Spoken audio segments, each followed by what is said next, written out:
locked us up in the garage for over 6 months.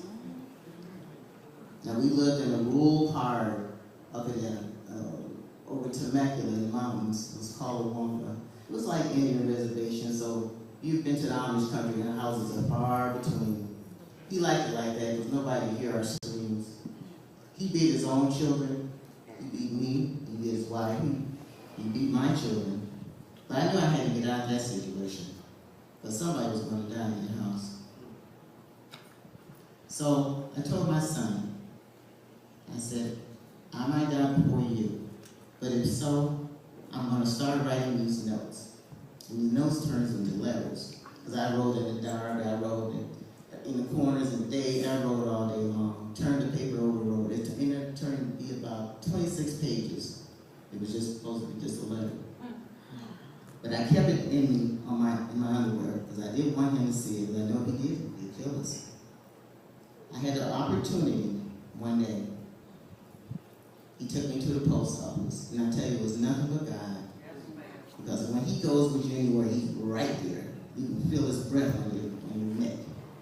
But this particular day, he struck up a conversation of mine with the guy behind us. They're just talking, just being talk, football, whatever. And that was my opportunity. There I was in front of the postal clerk.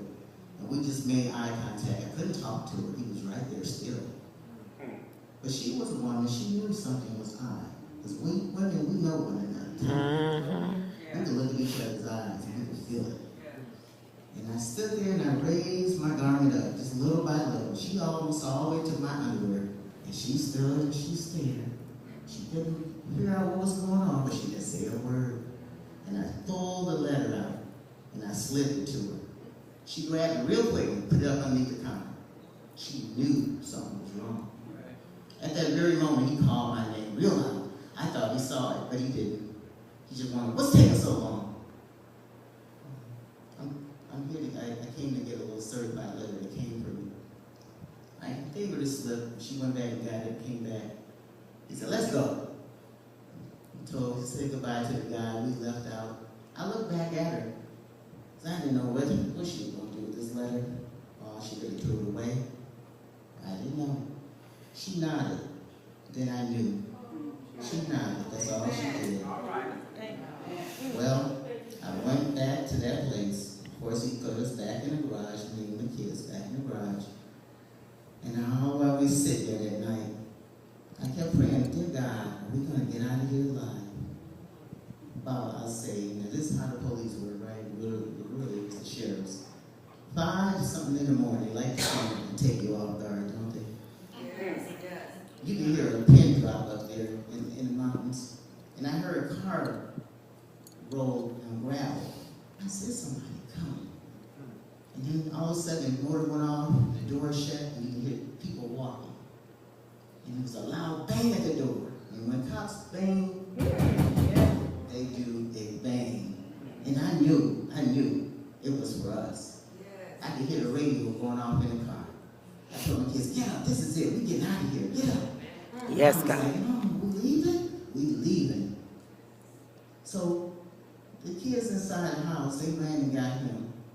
Daddy, somebody at the door. I think it's the police. And he got dressed and everything, came out there. Now, this is him.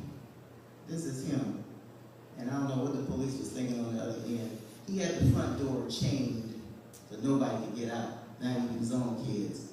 He had to take the chains off. You'll see it in the video. And I know the cops are hearing that unravel. When he opened the door, he asked for me, the sheriff did. And he said, just a minute, I'll get her. What's this about? He said, I'd rather just talk to her. And he shut the door and he came back in the garage. The garage is attached to the house. He pulled the nails out the door because he had it nails shut. So I couldn't get out. And he yelled my name out. You know what this is about? Cops are out here to see you. I didn't know nothing. He said, let's go. Let's get this over. Let's find out what's going on. Okay. I went out there and opened the door and the sheriff was standing there. And it looked like he had a letter in his hand. It didn't look like my letter. It looked like it was a copy of it. He said, I want to talk to you about this letter. And I motioned behind him. You kidding? Right. And he picked up on it. He told his other buddy, detain him. Let me talk to her. And he went wild in the back. Oh, said, the Muslim woman, she can't be Bible. Oh, they held him down. And he went around to the side of the house and he talked to me. Did you write this? I said, I sure did. And I got tapes too. Praise God. Everything.